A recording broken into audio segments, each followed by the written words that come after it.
Namaste Gurukulians, hope you are doing fine at home. But today we are going to start fourth video of chapter 6 of class 11th biology and the name of chapter is molecular basis of inheritance. ठीक है, तो इससे पहले हम 3 videos कर चुके हैं इसकी। जो फर्स्ट वीडियो थी उसमें हमने किया था स्ट्रक्चर ऑफ पॉलीपेप्टाइड चेन, कैसे कैसे बनता है। सेकंड में हमने किया था द स्ट्रक्चर ऑफ डीएनए का वाटसन एंड क्रिक ने जो स्ट्रक्चर दिया था on the basis of X-ray diffraction data which was generated by Rosalind Franklin and Wilkins and Franklin, 2 scientist ने अलग अलग दिया था। तो वाटसन एंड क्रिक का जो डबल हेलिकल मॉडल था उससे रिलेटेड फिर मैंने बताया था कि डिफरेंट टाइप ऑफ डीएनए क्या होते हैं, ए डीएनए, बी डीएनए। जनरली जो हम डीएनए का स्ट्रक्चर पढ़ते हैं वो था बी डीएनए का आपका, तो एक डिफरेंस वाली टेबल भी करा दी थी हमने। थर्ड वीडियो के अंदर हमने किया था various experiments to prove that DNA is the genetic material. तो उसके अंदर हमने किया था बैक्टीरियल ट्रांसफॉर्मेशन मेथड, ग्रिफिथ वाला जो एक्सपेरिमेंट था, ठीक है। उसको करने के बाद उसको कंफर्म करने के लिए कि डीएनए ही जेनेटिक मटेरियल है, 3 साइंटिस्ट थे, मैकलोड, मैककार्टी एंड एवरी, उन्होंने वो कंफर्म कर दिया। उसके बाद एक एक्सपेरिमेंट हमने और किया था which was given by Hershey and chase, bacteriophage वाला, ठीक है। तो पहली 3 वीडियो के अंदर आपका ये सारे टॉपिक हुए थे। So this is the 4th video. तो आज हम करेंगे the important one, replication of DNA. Replication of DNA. So replication का मतलब क्या है ये मैंने आपको ऑलरेडी पहले भी बताया था। जो आपका डीएनए से डीएनए बनता है उसको हम बोलते हैं रेप्लिकेशन। एक डीएनए से उसकी multiple copies banana, this is replication.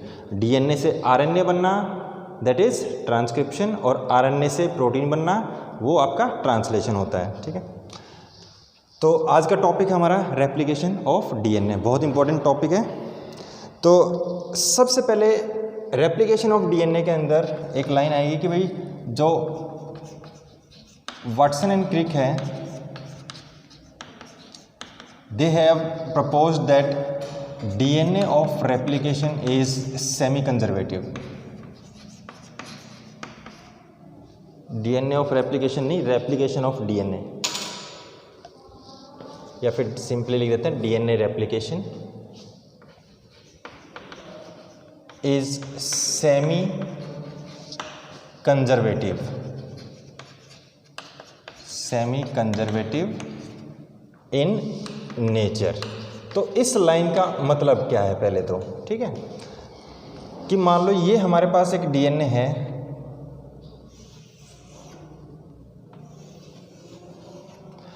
जब इस डीएनए के अंदर 2 स्ट्रैंड होते हैं, दोनों स्ट्रैंड्स को हम क्या बोलेंगे, these are parental strand. Parental DNA था ये। So these both strands are called as parental strand and they will also called as template, ठीक है। टेम्पलेट स्ट्रैंड वो स्ट्रैंड है जिसके बेसिस पे हमारा नया स्ट्रैंड डीएनए का बनेगा, ठीक है। तो सेमी कंजर्वेटिव के अंदर क्या है कि जब एक डीएनए से 2 डीएनए बनेंगे तो वो कैसे बनेंगे कि इस डीएनए के इस स्ट्रैंड के अगेंस्ट, अब जैसे मान लो ये डीएनए का स्ट्रैंड है तो यहाँ पे कुछ ना कुछ सीक्वेंस होगी ATGC, तो इस सीक्वेंस के अगेंस्ट नया डीएनए यहाँ बनेगा। इसको मैं डॉटेड वाला दिखा रहा हूँ ऐसा, ठीक है। इसके अगेंस्ट A के सामने TACG, तो मतलब इस टेम्पलेट स्ट्रैंड के अगेंस्ट ये नया स्ट्रैंड बन रहा है और इस टेम्पलेट स्ट्रैंड के अगेंस्ट यहाँ पे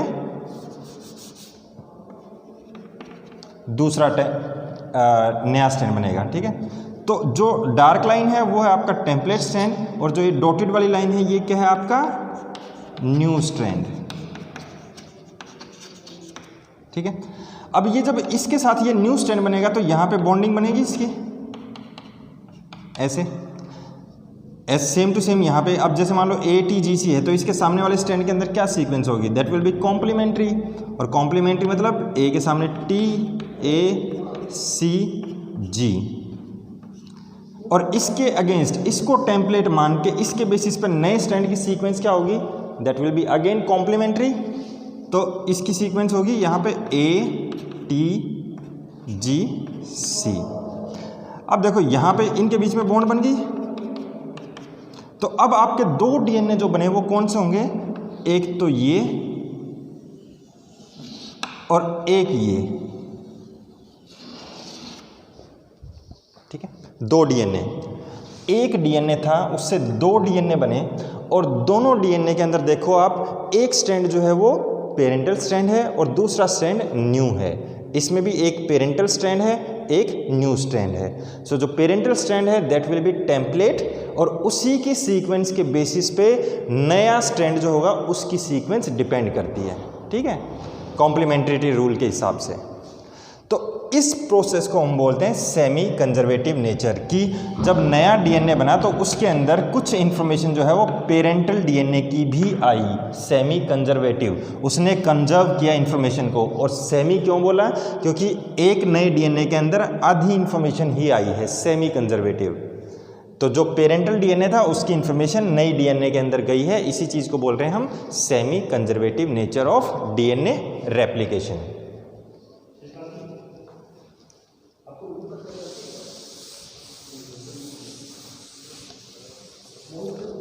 अभी प्रोसेस को थोड़ा डिटेल में समझते हैं।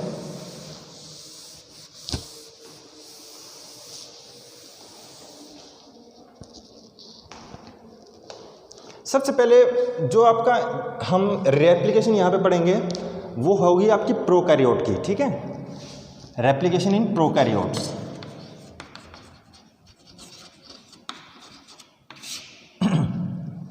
तो प्रोकैरियोट में मान लो ये आपका DNA है, डबल स्टैंडर्ड सर्कुलर DNA होता है मोस्टली, ठीक है, लीनियर भी हो सकता है। अब इस DNA के अंदर सबसे पहले क्या होगा, ये जो दोनों स्ट्रैंड एक दूसरे के ऊपर ऐसे इंटरवाइन कर रखे हैं, जो ये पहले खुलेंगे, ठीक है। तो वो खुलेंगे कैसे कि किसी एक पॉइंट से स्टार्ट होगा ये, और उस पॉइंट को बोलते हैं हम ओरी साइट या site of origin of replication. तो रेप्लिकेशन जो है वो ऐसा नहीं है कि कहीं भी स्टार्ट हो जाएगी, एक फिक्स साइट होती है, उसको बोलते हैं हम ओरी साइट। ओरिजिन से ही लिया गया है ये वर्ड, ओरी साइट मतलब site of origin of replication. तो जब यहाँ पे ओरिजिन होगा तो उससे क्या होगा, यहाँ पे जो DNA डबल स्टैंडर्ड है उस डबल स्टैंडर्ड DNA को हमने दोनों स्ट्रैंड अलग अलग करने हैं, ठीक है। तो दोनों स्ट्रैंड अलग करने के लिए सबसे पहले क्या होगा, हमें उसके वो जो एक दूसरे के ऊपर इंटरवाइंडिंग जो ट्विस्टिंग है दोनों स्ट्रैंड्स की वो ख़त्म करनी है, ठीक है। तो अब हम मेन चीज़ स्टार्ट करते हैं कि ओरी से स्टार्ट हो जाएगा। तो स्टार्ट होने के बाद क्या होगा, एक पहले मैं डायग्राम बना देता हूँ। ये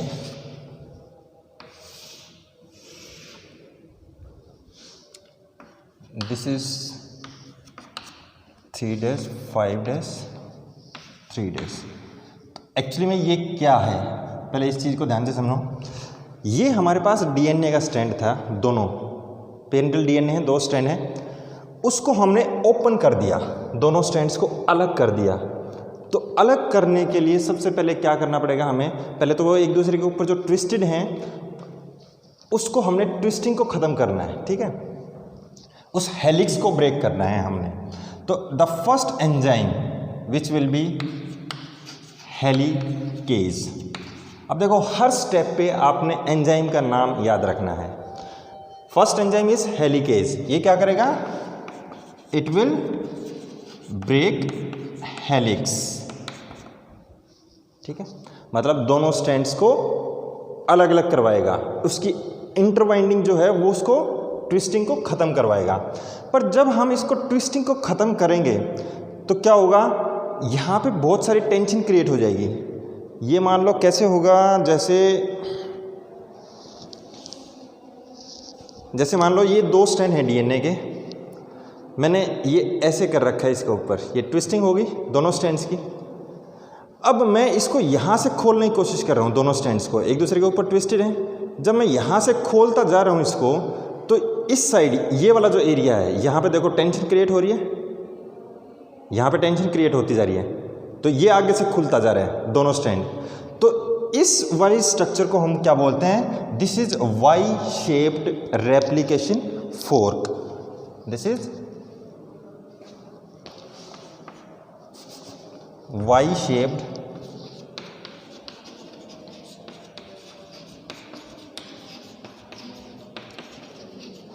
रेप्लिकेशन फोर्क।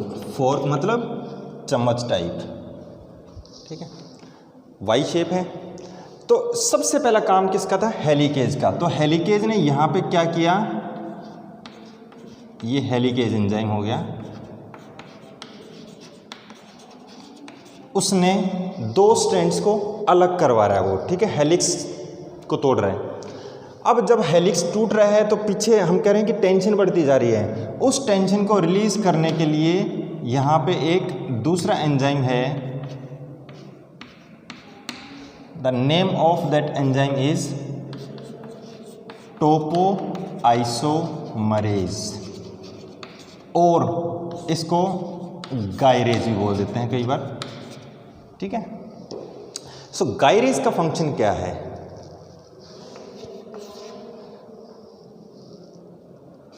यहीं पे लिख दें तो ज़्यादा अच्छा रहेगा, आपको डायग्राम में सारी चीज़ साथ ही साथ समझ में आ जाएंगी। सो टोपोआइसोमरेज का फंक्शन है to release tension caused by unwinding of strands।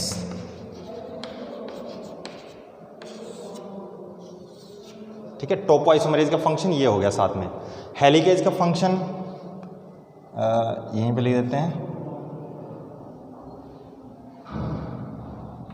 Unwinding of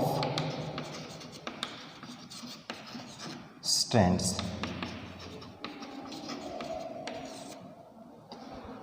अलग अलग करना। तो जब 2 स्ट्रैंड हमने अलग अलग, अब ये टोपोआइसोमरेज का फंक्शन कैसे काम करेगा कि ये एक कट मारेगा, ठीक है, और कट मारते क्या होगा, जो भी टेंशन जो भी टेंशन वहाँ पे क्रिएट हुई है वो रिलीज हो जाएगी, और कट मारने के बाद उसको रीसील कर देगा।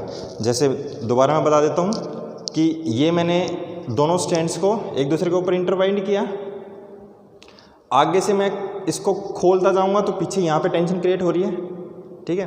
तो ये क्या करेगा, यहाँ पे एक बार कट लगाएगा, कट लगाते क्या होगा, स्ट्रैंड एकदम ऐसे घूमेगा वापस, क्योंकि टेंशन थी, तो उस वजह से क्या होगा, टेंशन रिलीज होगी और दोबारा जहाँ पे कट लगाया है वहाँ पे दोबारा रीसील कर देगा।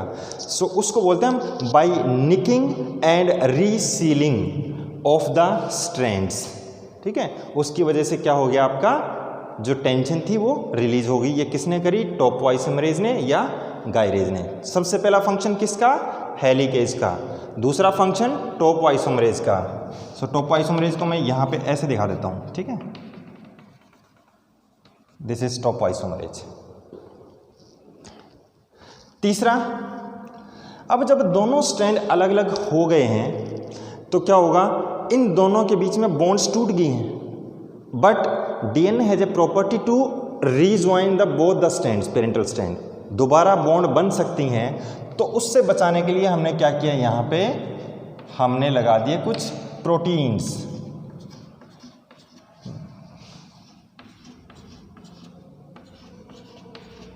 ठीक है। तो इन प्रोटीन्स का नाम है सिंगल स्ट्रैंडेड बाइंडिंग प्रोटीन्स,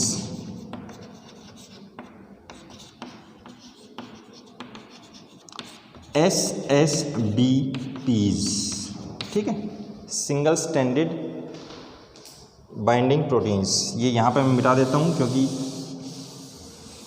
ज़्यादा गिचमिच सा हो जाएगा। तो 3 चीज़ हुई अभी तक, 3 डिफरेंट टाइप के फंक्शन। हेलिकेज ने अलग अलग किया, इसने टेंशन रिलीज करवाई, इसने दो स्ट्रैंड अलग अलग हो चुके हैं, वो दोबारा रीसील ना हो उस चीज़ के लिए SSBP। तो इसका फंक्शन भी लिखना पड़ेगा हमें साइड में, to prevent resealing of separated parental strands, parental DNA strands. तीन एंजाइम्स का काम हुआ है अभी तक, प्रोटीन या एंजाइम्स। अब है हमारे पास एक मेन एंजाइम जिसका नाम है DNA पॉलीमरेज। ठीक है, in case of prokaryotes DNA polymerase, इसको शॉर्ट फॉर्म में हम DNA पोल भी लिखते हैं। So DNA pol is of 3 types. DNA pol 1, pol 2 मतलब polymerase 2 and pol 3। DNA polymerase 1 जो है उसको हम बोलते हैं मेजर रिपेयर एंजाइम, रिपेयर में काम आएगा। इसका फंक्शन है, it is functioning like minor repair enzyme.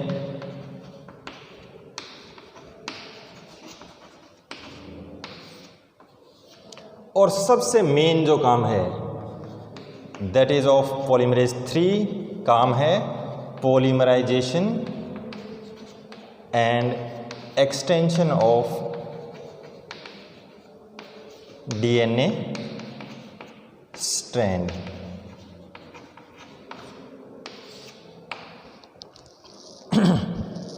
अब देखो सेल के अंदर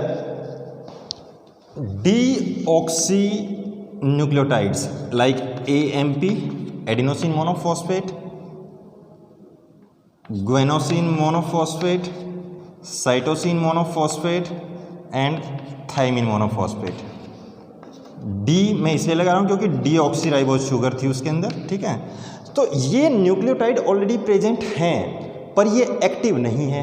ठीक है, इनको एक्टिव करने के लिए यहाँ पे एक एंजाइम होता है फॉस्फोराइलेज। तो वो क्या करेगा,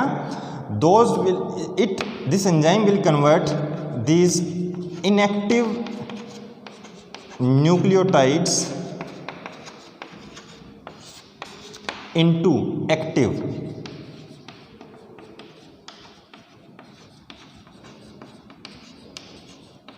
ठीक है, तो वो हो गया। अब डी एडेनिन मोनो था, मोनो मतलब एक फॉस्फेट, अब यहां पे आ जाएगा triphosphate. D GTP, D CTP and D TTP। ठीक है, तो एक बार वीडियो देख लेते हैं, फोकस है कि नहीं है। सही चल रही है। तो ये हो गए आपके एक्टिव। तो ये क्या बन गए, ये मान लो जैसे आपने कोई दीवार बनानी है, तो दीवार बनाने के लिए हमें चाहिए ईंटें। ठीक है, तो ये वो ईंट हैं हमारे पास। ठीक है, जिसको लगानी है हमने यहाँ पे, और वो लगाने का काम कौन करेगा, DNA पॉलीमरेज 3। ध्यान रखना 3, 1 नहीं 2 नहीं, 3 वाला काम करेगा।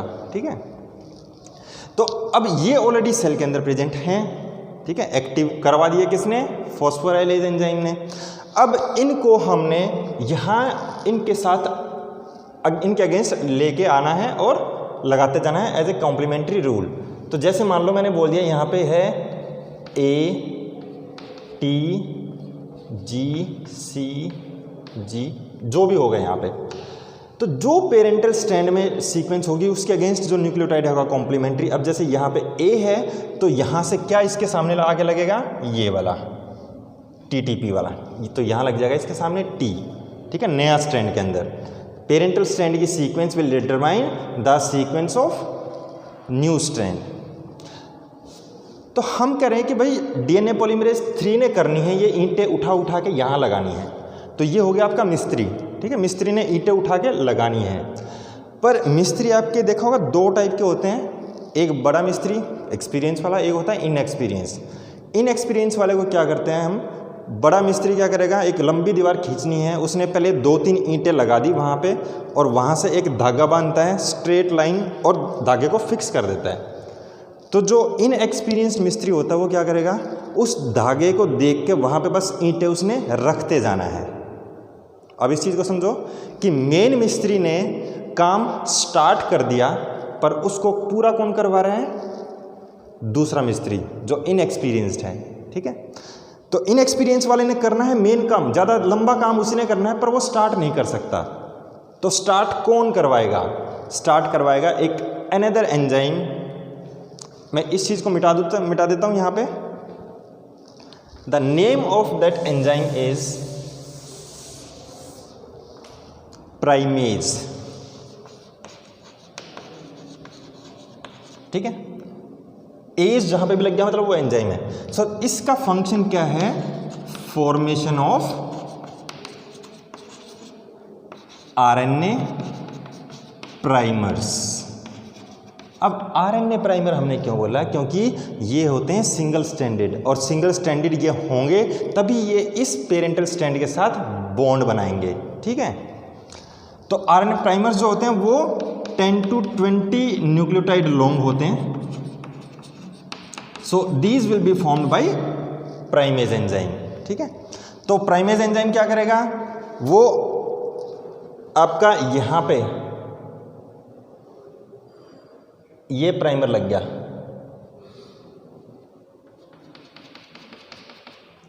ठीक है।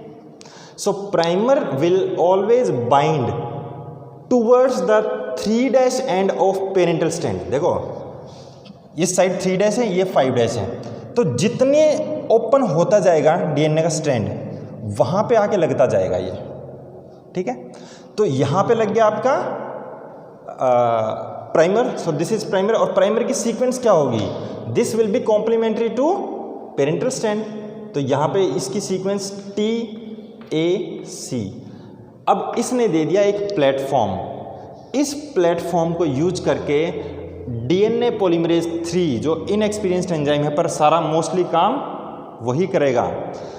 ये क्या करेगा, डीएनए पॉलीमरेज 3 डीएनटीपीज को उठाता जाएगा और कॉम्प्लीमेंट्री रूल के हिसाब से यहाँ पे लगाता जाएगा और बॉन्ड बनती जाएंगी, ठीक है। तो इस तरीके से आपका जो नया स्ट्रैंड है वो बनता जा रहा है। तो ये चीज़ ध्यान रखनी है आपने, the new strand will always form in 5' to 3' direction. तो मतलब इसका ये एक्सटेंशन जो है वो ऐसे चल रही है। So this is called as extension of strand. Primer पहले लग गया, उसके बाद उसको एक्सटेंड कर रहे हैं। सो नया जो डीएनए बनेगा उसका ये 5' एंड होगा और ये 3' एंड होगा, क्योंकि अभी हमने बोला कि नया स्ट्रैंड जब भी बनेगा वो 5' to 3' डायरेक्शन में बनेगा। अब इस स्ट्रैंड के अगेंस्ट तो ये बन गया, अब इस स्ट्रैंड की बारी। The primer will always bind at formation of RNA primer, मैं यहीं पे लिख देता हूं, bind to 3' end of parental strand. Bind against लिखते हैं, ठीक है। 2 वर्ड ज़्यादा एप्रोप्रिएट नहीं है।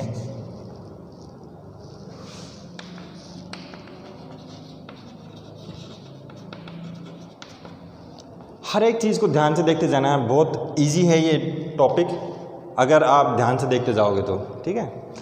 तो आरएनए प्राइमर जो प्राइमेज एंजाइम ने बनाया वो कहाँ पे आके लगा, it will always bind towards 3' end of parental strand. ये पेरेंटल स्ट्रैंड था। हम यहाँ पे क्यों बाइंड करवा रहे हैं, क्यों, क्योंकि यहाँ तो अभी भी क्या है, हाइड्रोजन बॉन्ड्स हैं, अभी भी स्ट्रैंड अलग अलग नहीं हुए हैं। स्ट्रैंड अलग कौन करवा रहा है, हेलिकेज करवा रहा है। तो जितना एरिया आपका ओपन होता जाएगा, ठीक है, जितना स्ट्रैंड आपके डिपार्ट होते जाएंगे वहीं पे जाके आरएनए लग सकता है, यहाँ पे नहीं लग सकता आरएनए प्राइमर। ठीक है, तो प्राइमर लग गया यहाँ पे। अब इस साइड कैसे लगेगा, यहाँ पे 3' एंड है, यहाँ पे भी कुछ सीक्वेंस होगी, ATGC कुछ भी हो सकती है, तो एक प्राइमर लग गया आपका यहाँ पे। ठीक है, सो इस प्राइमर की ये हरदम 5' डायरेक्शन होगी एंड हमने बोला कि new strand will always extend from 5' to 3' direction. ठीक है, अब यहाँ पे एक लॉजिक आएगा, बड़े ध्यान से देखना है, इजी चीज़ है, अगर ये चीज़ एक बार समझोगे नहीं ना तो ये बहुत सारे स्टूडेंट्स को क्लियर नहीं होती है। ये स्ट्रैंड हरदम एक्सटेंड होता जाएगा, कैसे कि ये चीज़ आगे खुलती जा रही है, खुलती जा रही है, यहाँ पे नए नए बेसिस मिलते जा रहे हैं इसको पेरेंटल स्ट्रैंड में। तो DNA पॉलीमरेज 3 क्या कर रहा है, यहाँ से ATGC को लाके और इसके सामने अटैच करवाता जा रहा है। तो ये स्ट्रैंड जो कंटिन्यूअसली बनेगा, this strand is called as leading strand. ठीक है, ये DNA पॉलीमरेज वाला पार्ट में मिटा देता हूं।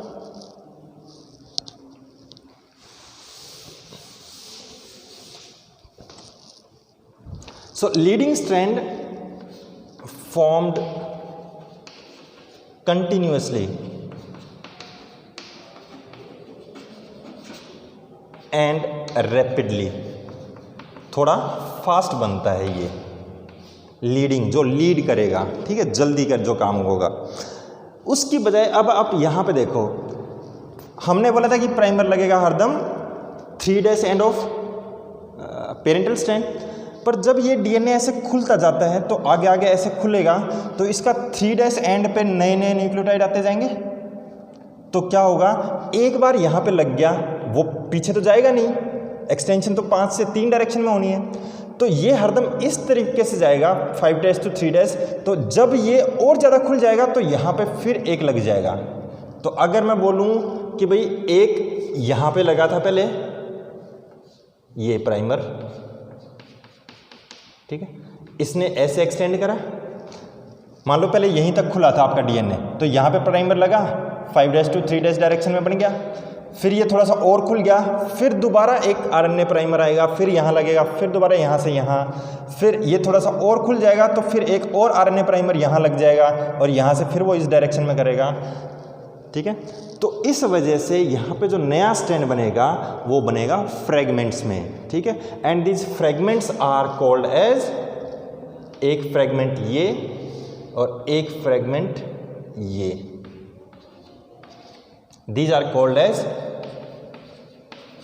Okazaki fragments. साइंटिस्ट का नाम है, ये जापानीज साइंटिस्ट है। सो ये बनेगा फ्रेगमेंट्स में, जिसको बोल दिया हमने ओकाजाकी फ्रेगमेंट्स। और बार बार में यहाँ पे RNA प्राइमर आके अटैच हो रहा है, तो प्रोसेस क्या है, ये स्लो है। तो ये जो ओकाजाकी फ्रेगमेंट्स हैं, these will be again joined bye an enzyme. Okazaki fragments, ठीक है, यहीं पे लिख देता हूँ, ज्वाइंड बाय DNA लाइगेज। ये एक और एंजाइम का नाम आ गया। ठीक है, DNA ligase. So Okazaki fragments joined by DNA ligase, इनको सबको जोड़ देगा to form lagging strand, LAGG। Lagging मतलब लैग बिहाइंड, जो पीछे रह जाएगा, लैगिंग स्ट्रैंड। तो ये बना आपका लीडिंग स्ट्रैंड, जल्दी जल्दी बन रहा है। ये बनेगा आपका लैगिंग स्ट्रैंड, क्योंकि ये टुकड़ों में बना था ओकाजाकी फ्रेगमेंट्स की फॉर्म में, फिर उन टुकड़ों को हमने जोड़ा और हर बार आपका प्राइमर भी ऐड हो रहा है। ठीक है, तो इसलिए ये बना आपका लैगिंग स्ट्रैंड, पीछे हरदम। सो इसको लिख सकते हो आप, फॉर्म डिसकंटिन्यूअसली एंड स्लोली। अब देखो यहाँ पे इतने सारे प्राइमर लगे हैं, इस प्राइमर को भी तो हटाना है हमने। ठीक है, तो वो काम कौन करेगा आपका, this primer removal will be done by DNA polymerase.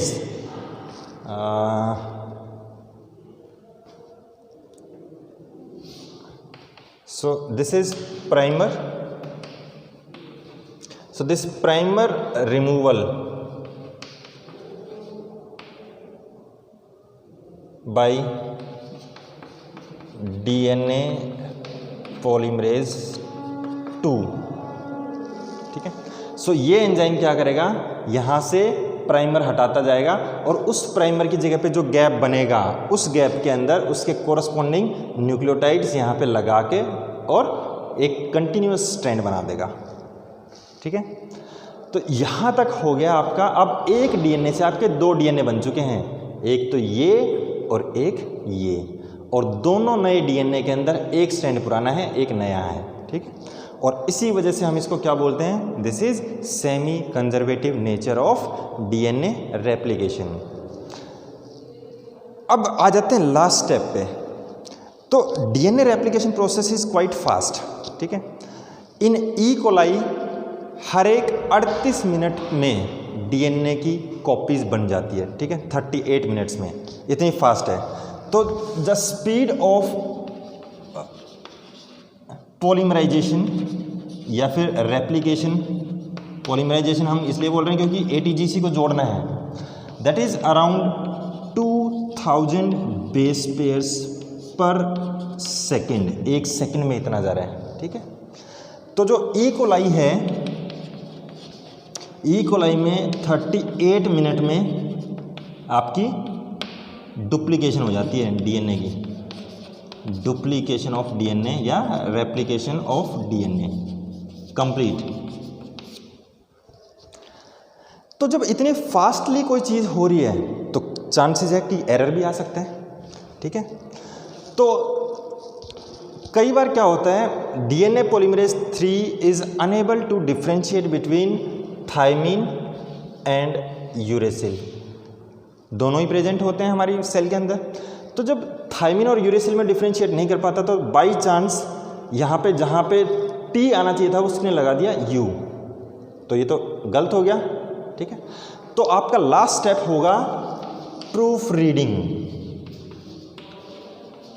कि जो डीएनए बना है, इतनी स्पीड से बन रहा है, उसके अंदर सारा डीएनए सही बन भी रहा है कि नहीं, कोई गलत न्यूक्लियोटाइड तो नहीं अटैच हो गया। तो उसके लिए डीएनए पॉलीमरेज 3 जो है वो प्रूफ रीडिंग करता है कुछ हद तक, मतलब जैसे जैसे ये आगे बढ़ता जाता है पीछे भी जाके देखता रहेगा कि ठीक है कि नहीं है, but this is unable to differentiate between, so DNA polymerase 3 unable to differentiate between adenine, नहीं, थायमिन एंड यूरेसिल। ठीक है, तो जब ये नहीं कर पाता तो वहाँ पे हो सकता है कि कोई गड़बड़ आ गई हो। ठीक है, तो क्या होगा, नेक्स्ट एंजाइम डीएनए पॉलीमरेज 1। ठीक है, ये एंजाइम क्या करेगा, it will go back and recheck, और रीचेक करने के बाद जहाँ पे भी आप लगेगा कि यहाँ पे कोई गलत इंट्रोडक्शन हो गई है न्यूक्लियोटाइड की, वहाँ से उसको हटाएगा और उसके अगेंस्ट जो करेक्ट सीक्वेंस होगी उसको वहाँ पे वो अटैच कर देगा। So this is called as proof reading. ठीक है, कि जो चीज़ हो चुकी है उसको हमने प्रूफ रीड करना है कि वो सही हुई भी है या नहीं हुई है। तो वो काम कौन करेगा, डीएनए पॉलीमरेज 1। ठीक है, तो एक बार फिर से फटाफट रिवाइज कर लेते हैं इस चीज़ को।